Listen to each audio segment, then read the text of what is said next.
Armed accomplices helping spring a notorious gangster. Had accomplices hijack a helicopter. एक helicopter jail की सुरक्षा को भेदता हुआ. Vidéo inédite, jamais diffusée.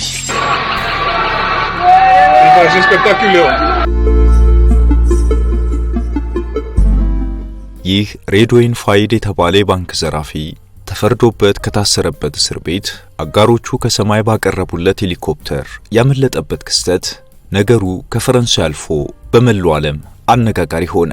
የአልጄሪያ ዘር ግንድ ያለውና ከስደተኛ ወላጆች የተገኘው ሬድዌይን ፋይድ እስር ቤት ቤቱ ነው። ከሚሰራቸው በጦር መሳሪያ የታገዙ ወንጀሎች ክብደት አንጻር እስር ቤት ሲገባ በህጋዊ መንገድ እንደማይለቀቅ ስለሚያውቀው ሁሌም ከእስር ቤት ለማምለጥ ዘዴዎችን በማፈላለግ የሚያሳልፍ ሰው ነው። እናም ሁለቴ ተሳክቶለት ከእስር ቤት ማምለጥ ችሏል። በዚህም የእስር ቤት ጠባቂዎች ሁለት ቅጽል ስሞችን አውጥተውለታል። ጸሐፊው ዘራፊ የሚለው ቅጽል ስሙ ፋይድ ባንድ ወቅት ተለውጫለሁ ሲል በምህረት ከተለቀቀ በኋላ የዘረፋ ህይወቱ ላይ የሚያተኩር ግለ ታሪኩን በመጽሐፍ በማሳተሙ ነበር። ከመጽሐፉ ህትመትም በኋላ ሬድዌይን ፋይድ ሲዘርፍ በመገኘቱ ፖሊሶች ጸሐፊው ዘራፊ ብለውታል። አሁን በሄሊኮፕተር ወዳመለጠበት ክስተትና የደፋሮቹን ጓደኞቹን ድርጊት ከመዘርዘራችን በፊት የባንክ ቤት ዝርፊያ መተዳደሪያው ስለሆነው ሬድዌይን ፋይድ ወንጀሎች ጥቂቶቹን እናንሳ።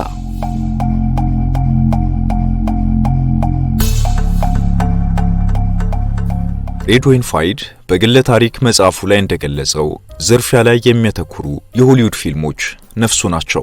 ለመጀመሪያ ጊዜ የባንክ ዘረፋ ወንጀል ውስጥ ለመግባት ስካርፌስ እና ሄት የተሰኙት የዝርፊያ ፊልሞች በከፍተኛ ሁኔታ እንዳነሳሱት ይገልጻል።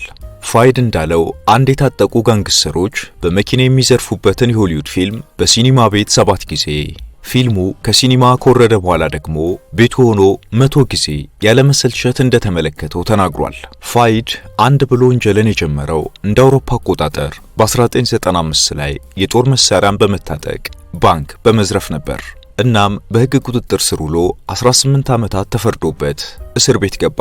ከዛም 11 ዓመታትን በእስር ካሳለፈ በኋላ በ2009 ላይ ተለውጫለሁ፣ ከዚህ በኋላ ወደ ዘረፋ አልዞርም ሲል ምህረት ይደረግለት ዘንድ ለእስር ቤቱ አስተዳደሮች ማመልከቻ ጻፈ። በማመልከቻው ላይም በዝርዝር እንዳሰፈረው ከዚህ በፊት በፈጸማቸው የዝርፊያ ወንጀሎች እንደተጸጸተና ከዚህ በኋላ ህይወቱን ለማሻሻል ከወንጀል ይልቅ አዲስ ሥራ ለመጀመር ቆርጦ እንደተነሳ አብራርቷል። የእስር ቤቱ ኃላፊዎችም ማመልከቻውን ተቀብለውት ከ10 ዓመታት በላይ ከቆየበት እስር ቤት በይቅርታ ተለቀቀ። ፋይድ ከእስር ቤት ከወጣ በኋላ የግል ህይወት ያላቸውን 2 መጽሐፎች በመጻፉ ለህትመት ሁሉ አበቃ። ሆኖም ፋይድ ብዙም ሳይቆይ 2010 ላይ የጦር መሳሪያ የታገዘ ዘረፋ ፈጽሞ በመኪና ሊያመልጥ ሲል ፖሊሶች ተከተሉት። ግብረ አበሮቹ ለሱ ከለላ እንሰጣለን ብለው ፖሊሶቹ ላይ በከፈቱት ተኩስም አንዲት ወጣት የፖሊስ መኮንን በጥይት ተገደለች። በመጨረሻም ፋይድ በዕለቱ ማምለጥ ሳይችል ቀረና በቁጥጥር ስር ዋለ። ከዛም 25 ዓመታት እንደገና ተፈርዶበት ወህኒ ወረደ። ከዚህ በኋላ ደግሞ በይቅርታ እንደማይለቀቅ የገባው ፋይድ በእስር ቤትም 3 ዓመታትን እንደቆየ 2013 ላይ አንድ ነገር አደረገ። የሱ የእስር ቤት ክፍል አካባቢ በተቀጣጣይ ነገሮች እሳት አስነሳና በግርግር መሃል ከእስር ቤቱ አፈትልኮ ጠፋ። በኋላ እንደታወቀው ግብረ አበሮቹ የውጭውን በር በኃይል አስከፍተው መኪና ይዘው እየጠበቁት ነበር። በዚህ መልኩ ፋይድ ከእስር ቤት ካመለጠ በኋላ የፈረንሳይ ፖሊስ በመላ ሀገሪቱ ያሰሰው ጀመር። በመጨረሻም ከ6 ሳምንታት በኋላ ፋይድ በአንድ ሆቴል ውስጥ እንደገና በቁጥጥር ስር ዋለ። ተይዞም ወደ ነበረበት እስር ቤት ገባ። ሆኖም ፋይድ አሁንም ቀጣዮቹን ዓመታት በዚህ እስር ቤት ውስጥ የማሳለፍ ሐሳብ የለውም። ስለዚህም ከገባበት ዕለት ጀምሮ እንዴት ማምለጥ እንደሚችል ማሰብ ጀመረ። ከዚህ ጥብቅ እስር ቤት ለማምለጥ ብቻውን ሳይሆን ውጭ ላይ ያሉ ጓደኞቹ እገዛ የግድ ያስፈልገው ነበር። እናም በዕለተ እሁድ ጠዋት 2018 ላይ ሲመለከቷቸው አባትና ልጅ የሚመስሉ አንደኛው በ50ዎቹ ዕድሜ የሚገመት ጎልማሳና ሌላኛው ደግሞ 20 ዓመት የሚገመት ወጣት ፎንተናይ ትሬስኒ በተባለች ከተማ ውስጥ ወደምትገኝ ትንሽ የበረራ ማሰልጠኛ ክበብ መጡ። የበረራ አስተማሪው ሴፋምባይ እነዚህን 2 ሰዎች ከዚህ በፊት አንዴ ወይም 2 ጊዜ መጥቶ እንዳገኛቸው አሳወሳቸው። ከዛም ቀረብ ባሉትና ተለቅ ያለው ሰው ምድር ላይ ወደምትታየው ሄሊኮፕተር እየጠቆመ የበረራ ልምምድ ለማድረግ እንደመጡ ነገረው። ሁኔታቸው ያላማረው ስቴፋንም ሄሊኮፕተሯ ልምድ ላላቸው እንጂ ለጀማሪዎች መለማመጃ የማትመች ውስብስብ እንደሆነች አስረድቶ ሊያሰናበታቸው ሞከረ። ሁለቱ ግለሰቦች ግን መጀመሪያ ሊያግባቡት ሞከሩ። በረራ አስተማሪው ስቴፋን ፓይ በእንቢታው ሲጸና ግን ሁለቱም ከጀርባቸው የሻጡትን መሳሪያ ወጡና ወደ ሄሊኮፕተሯ እንዲገባ አዘዙት። እሱም እየተንቀጠቀጠ ገባ። አሁን ወደ ቤተሰቦችም ጋር ሰዎች ስለላክን አንድ ነገር አደርጋለሁ ብትል ውርድ ከራሳችን አሉት። ስቴፋንም ቤተሰቦቼ ምንም እንዲሆኑ አልፈልግም አለ። አንተ የምትባለውን እስካደረክ ድረስ እነሱ ምንም አይሆንም አሉት። አሁን ወደምንላ አቅጣጫ ታበራለህ ሲሉ ቀጭን ትዕዛዝ ሰጡት። ስቴፋን ፓይ ትዕዛዛቸውን ተቀብሎ የሄሊኮፕተሯን ሞተር አስነሳ። እናም ሁለቱ ሰዎች ስቴፋን ፓይን በመሳሪያ እያዘዙ በሄሊኮፕተሯ ወደ ሱድ ፍራንሲል እስር ቤት በረሩ። እናም እቺ ሄሊኮፕተር በእስር ቤቱ ሌላኛው ባዶ ግቢ ውስጥ አረፈች። ቀጥሎ ከሄሊኮፕተሩ የወጡት ሁለት ጠመንጃ የታጠቁ ሰዎች ፋይድ ወደሚገኝበት የእስር ቤቱ ክፍል የእንግዳ መቀበያ ስፍራ መሩ። በዕለቱም በሱድ ፍራንሲል እስር ቤት ተፈላጊው ሬድዌይን ፋይድ ከወንድሙ ኢብራም ጋር በእንግዳ መቀበያ ክፍል ውስጥ ቁጭ ብለው እያወሩ ነበር። ከሄሊኮፕተሩ የወረዱት ሁለቱ ሰዎች ወደ እንግዳ መቀበያው ስፍራ እንደደረሱ በቅጽበት የጭስ ቦምቦችን ወደ ውስጥ ወረወሩ። እስር ቤቱ በጭስ ጭጋግ ተሞላ።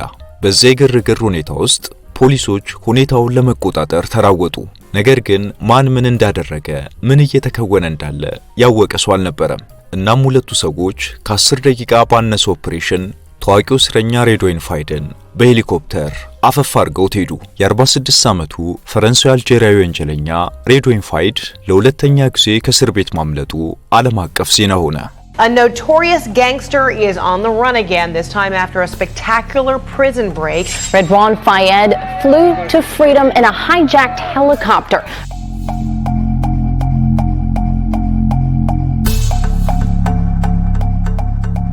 የፈረንሳይ የፍትህ ሚኒስትር ኒኮል ቤሎቤት ስራዎትን በትክክል አልተወጡም ተብለው በገዛ ፈቃዳቸው ቦታቸውን እንዲለቁ ጥያቄ ቀረበላቸው። እሳቸው ግን የተፈጠረው በጭራሽ ስራ የሚያስለቅቅ አይደለም ሲሉ ተሟገቱ። ኒኮል ቤሎቤት ለአርቲኤል ቲቪ እንደተናገሩት በአስተዳደሬ ውስጥ ለሚሆነው ነገር ሙሉ በሙሉ ኃላፊነት ወስዳለሁ፣ ነገር ግን እኔ በግሌ ስራ የመልቀቅ ውሳኔን አላደርግም ነበር ያሉት።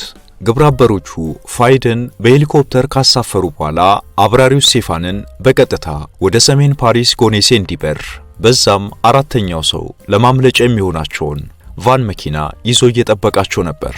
ፋይድና ተባባሪዎቹ ከሰሜናዊ ፓሪስ 60 ኪሎ ሜትሮችን ከበረሩ በኋላ ከሄሊኮፕተሩ ወርደው በጠበቃቸው ቫን መኪና የማምለጥ ሂደታቸውን እንደቀጠሉ የዓይን ምስክሮች ገለጹ። እነዚህ ሰዎች ይህንን ጀብድ ከመፈጸማቸው በፊት ወደ እስር ቤቱ ሰው አልባ ድሮኖችን ልከው በቂ ቅኝት ሲያደርጉ እንደነበር በኋላ ላይ መረጃዎች ወጥተዋል። በእርግጥም ከፈረንሳይ ጥብቅ እስር ቤት እስረኛ በሄሊኮፕተር ሲያመልጥ ይሄ የመጀመሪያው አልነበረም። ከዚህ በፊት ጽኑ እስራት የተፈረደበት ፓስካል ፓየት የተባለ ነፍሰ ገዳይ ወንጀለኛ በተመሳሳይ መንገድ ከአንዴም ሁለት ጊዜ ከእስር ቤት በሄሊኮፕተር አምልጧል። የሬድዌይን ፋይድ ጉዳይ ግን በእስር ቤቱ ደህንነት ላይ በፈረንሳይ ሰፊ ክርክር አስነሳ።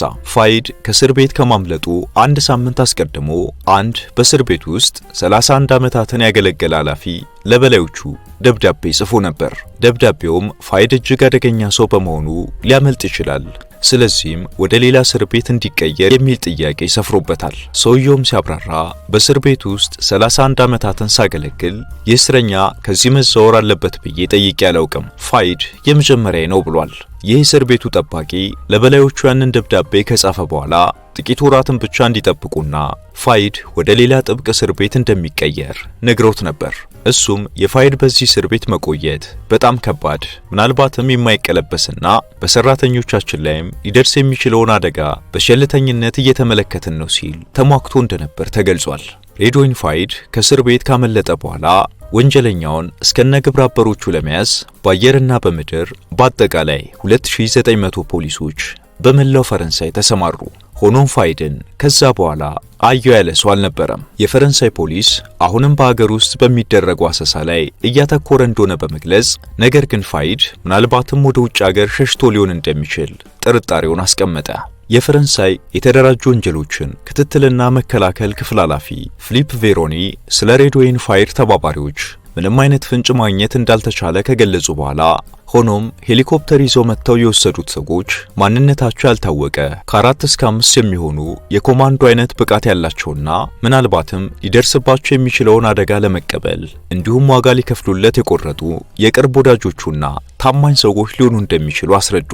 የፈረንሳይ ፖሊስ እንዳስረዳው ፋይድ ከሚወራው በላይ እጅግ አደገኛ ሰው ነው ብሎታል። በኋላ ላይ ሄሊኮፕተሯ በፓሪስ ሰሜን ምስራቃዊ ክፍል ከእስር ቤቱ 60 ኪሎ ሜትር ርቀት ላይ አርፋ ተገኘች። የሄሊኮፕተሩ አብራሪ ስቴፋን ተይዞ ሲጠየቅ ሁሉንም ነገር በመሳሪያ አፈሙዝ ተገዶ ያደረገው እንደሆነ አስረዳ። ከዛም ያስገደዱት ሰዎች ለአራት አንድ መኪና ተጠቅመው መንገዳቸውን እንደቀጠሉ ገለጸ። የፈረንሳይ ፖሊስ እጅግ የናቁትን እነዚህን ወንጀለኞች እስካስመለጡት ሬድዌይን ፋይድ በቁጥጥር ስር ለማዋል ያለ የሌለ ኃይሉን ተጠቅሞ በመላው ፈረንሳይ ፍለጋውን አጧጧፈ።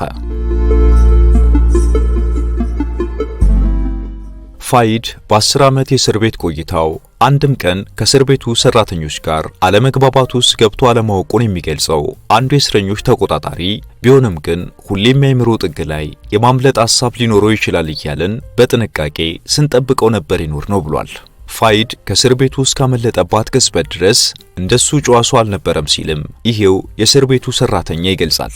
የማረሚያ ቤቱ ሰራተኞች ህብረት ተወካይ እንዳለው እስረኞች በሄሊኮፕተር የማምለጣቸው ሁኔታ ብዙም ያልተለመደ ቢሆንም እስር ቤቱ እያንዳንዱ ግቢው በጸረ ሄሊኮፕተር መረብ የተሸፈነ እንደነበረና ሆኖም ፋይድን የወሰደችው ሄሊኮፕተር ያረፈችበት ግቢ እስረኞች የሚገለገሉበት ስላልነበር በዛ የጸረ ሄሊኮፕተር መረብ አልተሸፈነም ነበር ብሏል። የፈረንሳዩ የሀገር ውስጥ ጉዳይ ሚኒስቴር ባለስልጣን ያመለጠውን ፋይድን ለመያዝ ባለው አቅም ሁሉ እየተሰራ ነው ሲሉ በየተወሰኑ ቀናት ልዩነት መግለጫ ይሰጡ ነበር። የፈረንሳዩ የፍትህ ሚኒስትር ኒኮል ቤሎቤት ከቅርብ ወራት ወዲህ በርካታ ሰው አልባ ድሮኖች በፓሪስ ደቡባዊ ምስራቅ ሬኡ በሚገኘው እስር ቤቱ ላይ ሲበሩ እንደታዩ ገልጿል። እናም ኒኮል ቤሎቤት እንዳሉት ፋይድ ከእስር ቤቱ ከማምለጡ በፊት ጥናቶች እንደተደረጉ ምርመራዎች ያሳያሉ ብሏል። ፋይድ ከእስር ቤት ካመለጠ በኋላ ከሀገር ሊወጣ የሚችልባቸው መንገዶች እንዳሉ ሆነው የሚታወቀው ፈረንሳይ ከቤልጂየም ጋር የሚያዋስናት ድንበር ላይ ጥበቃው ተጠናክሮ ቀጠለ። ሆኖም ፋይድ ግን ከፈረንሳይ አልወጣም ነበር። ለ3 ወራት እዛው ፈረንሳይ ውስጥ ከፖሊስ ሲሸሽ ከቆየ በኋላ እንደገና በብዙ ድካም በቁጥጥር ስር ዋለ። ልክ እንደ ማምለጡ ሁሉ መያዙም ዓለም አቀፍ ዜና ሆነ።